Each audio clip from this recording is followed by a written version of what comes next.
প্রিয় দর্শক আসসালামু আলাইকুম।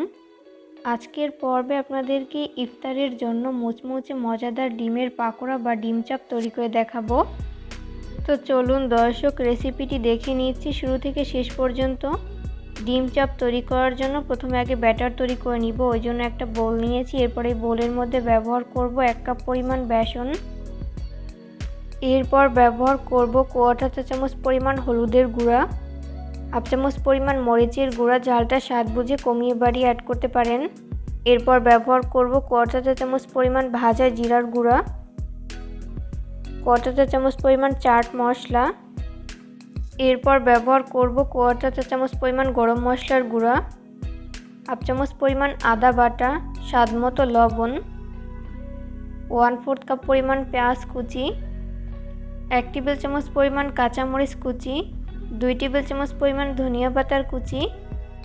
এরপর আমি অল্প অল্প করে নরমাল তাপমাত্রার পানি অ্যাড করে একটা ব্যাটার তৈরি করে নিব। এইভাবে পানি অল্প অল্প করে দিব আর হ্যান্ড উইক্সের সাহায্যে খুব ভালো করে মিশিয়ে নিব।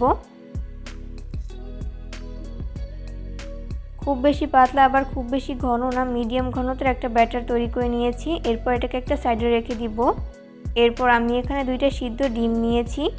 এরপর এই ডিমগুলোকে একটা ছুরির সাহায্যে এইভাবে 4টি অংশে ভাগ করে নিচ্ছি।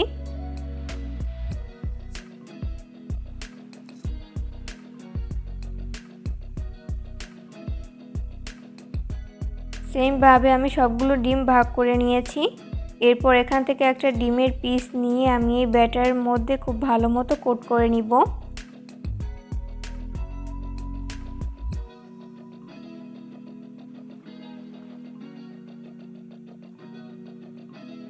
এরপর ভাজার জন্য চলে যাব কিচেনে। ওই জন্য চুলায় একটা প্যান বসিয়ে দিয়েছি। এরপর পর্যাপ্ত পরিমাণ সয়াবিন তেল দিয়ে দিয়েছি। তেল যখন মিডিয়াম গরম হবে ওই পর্যায়ে আমি একটি একটি করে নাস্তা শেপ দিয়ে দিচ্ছি।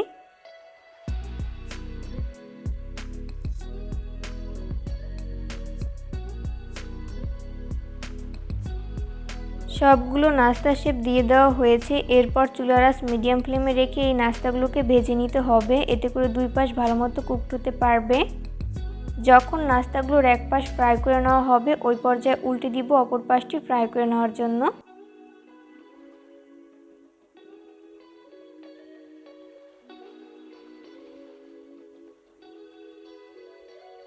উল্টে পাল্টে নাস্তার শেপগুলো যখন দুই পাশ গোল্ডেন ব্রাউন কালার করে ভেজে নেওয়া হবে ওই পর্যায়ে আমি তেল ঝরিয়ে তেল থেকে উঠিয়ে নিব।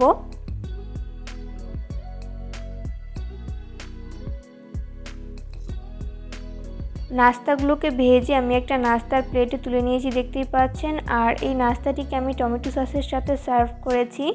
চেষ্টা করেছি রেসিপিটি সহজভাবে শেয়ার করতে। আশা করছি বরাবরের মতো আমার আজকের রেসিপি আপনাদের কাছে অনেক ভালো লেগেছে।